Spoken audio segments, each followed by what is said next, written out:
Dean Curry here, Fantasy Football, RSVP. So let's get right to it with the NFL playoffs. We got a lot of games going on today, Saturday.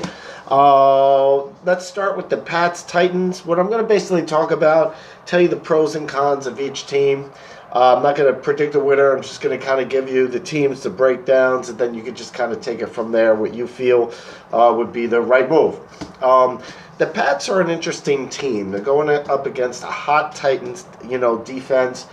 And the Titans have been playing good all year. They're a very, very strong team, strong running back, strong quarterback. They're just playing really good football right now. They're a dangerous team going up against a Pats defense. A lot of people, Titans, if they continue the role, they could be a surprise team. Anytime you have a good running back, good defense, and a quarterback that's performing well, usually that means something really good for the playoffs. That's just the way the game slows down in the playoffs.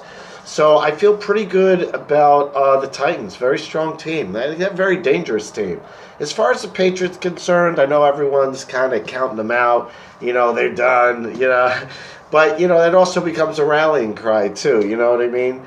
And, the Patriots, they're familiar with the Titans team, familiar with the coaching. And Bill Belichick is just one of those, coaches that it's better to play him if you haven't played him before or he's not familiar with you. And, the Patriots, a lot of people are counting them out. It's not their year, but they have proven time and time again. There have been many times going into the playoffs where they didn't really look like they were going to do much, and they did. So, you don't want to ever bet against them. It's not as strong. They're not as strong as, let's say, the Titans going into the playoff. Kind of hard to pick that game. But, the Patriots are the Patriots. And, I feel, pretty good about the Patriots team overall. I think the best thing that happened to them is that they didn't get the bye, to be perfectly blunt, because, the team needs to play more. And it's just a matter of what team shows up, how well the defense plays. Can the Patriots establish a running game, which has not been as strong as usual, but they have a lot of facets to their game. They have the confidence. Of course, they have Tom Brady. He has not been performing as good as he usually does. I don't know, maybe he's injured. I don't know. But it's, as far as their pros and cons, they're the Patriots. Everyone knows how they play, and they could get on a roll. And don't forget, they played the Chiefs, and, the next round, if they win, and if they win again, they play the Ravens. And they played those two teams already this year. And, a lot of, people like, the Patriots are done, but I don't want to really say that because they're familiar with these teams. And what works, during the regular season, Belichick is the greatest coach at adjustments. He's going to change things up. And what a lot of people make the mistake with the Patriots is when something works, they keep doing it. And that's always not the right thing to do against the Patriots because they make adjustments. So it's just, something to, keep an eye on. But, both very, very good teams. As far as the Texans, Bills, it's a good matchup. Bills, up-and-comer. They can run the ball. Their quarterback's very elusive, causes a lot of problems. Their passing game is pretty good with John Brown, a couple other guys. I would like to see them open up the offense a little bit. The Texans definitely take more chances than the Bills.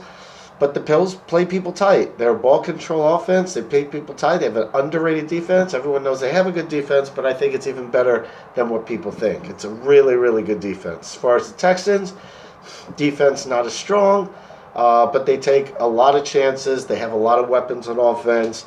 Deshaun Watson and, the running game and, of course, their wide receivers. I don't think Fuller's playing. But, they're a good football team. And it's going to be, they take more chances in the offense. The Bills are a little bit more conservative. You get a couple of turnovers one way. That's actually really close. Both those games are very, very close. Could go either way. And But, the Bills have that running game and ball control offense and really, really good defense. As far as the other flip side of it, you have the Seahawks and Eagles. Everyone's, thinking Seahawks there, but I don't know. The Eagles won a very important game. I know Dallas isn't playing as well as they should, but Dallas the week before that looked pretty good before the Eagles game. And, it's one of those things when this is a team that plays better in the playoffs, the Eagles, and they're winning, and winning is contagious. You win one week, win next week, win next week, win next, and that's what's going on. And it looks like I know they have some injuries, so the Seahawks. It looks like the Eagles are sort of kind of coming on, and you got to be aware of how this team performs in the playoffs. With Foles in there. And Wentz has been looking better, some favorable matchups, but, it's just one of those things that, if he keeps, teams keep winning, they keep growing, it starts to become a rallying cry, and they got something kind of special going on there. The Seahawks, oh, what a tough loss that was against the 49ers. They dropped from the first seed all the way down. Seahawks are always dangerous. The problem is that they have a lot of injuries, especially at running back. And, I know Lynch was in there and looked good on the goal line carry, but other than that, he didn't look all that great. He's not in football game shape. And if the Seahawks can't run the ball, they're going to have problems, And, they were having problems last week, against the 49ers until late in the game. They started running the ball a little bit, and all of a sudden it opened the game up for them. But if they can't run the ball, they're going to be in trouble. And the Eagles front line, against the run, not terrible, not terrible. So it's not a great matchup for the Seahawks as far as playing the style of play that the Eagles play. Their defense has been looking a lot better, but the Seahawks, again, it's risk reward. They could start throwing the ball around. Fly the ball around, and they're a very capable team. They should have won. They should have beat the 49ers. Very capable team. But, sometimes you're just not sure what team's going to show up, and they need to run. And that's going to be tough this game. So as far as the Vikings and Saints, a lot of people there thinking maybe the Saints. The Vikings have been pretty consistent all year, and they get their running backs back, and they start running the ball, and, they have a very good defense. As you know, it's a little underrated. It's a little better than people think.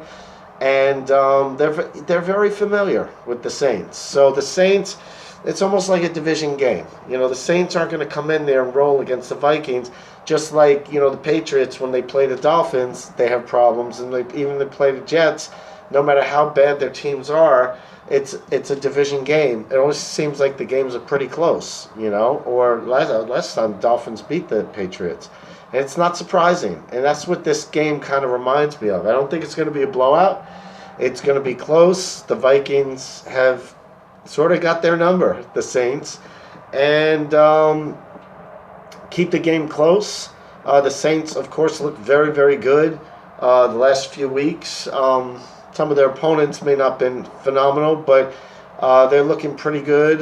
Kamara's kind of coming to shape. I mean, you got Breeze out there with Thomas. I mean, they're looking good. But the Vikings are a scary team for them. That's actually a bad matchup for the Saints, I think. And they're, if their running game is established, the Vikings, and, Cousins can hold it together. They already have good receivers. He doesn't even have to play great. If he plays okay and they can run the ball with that defense, anything's possible. Game slows down the playoffs. I think that game is going to be a little closer than people think. And, then you have Green Bay and the 49ers later on. We'll get to that next week.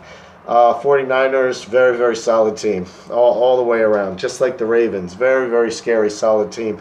And, the Ravens, Lamar Jackson doesn't even have to play that well for that team to win. And it's almost like the same for the 49ers. Garoppolo doesn't even have to play that well for the 49ers to win. So it's just, in Green Bay, it's sort of like a sleeper. They win games ugly, but they're running the ball, and they're keeping, Aaron Rodgers healthy.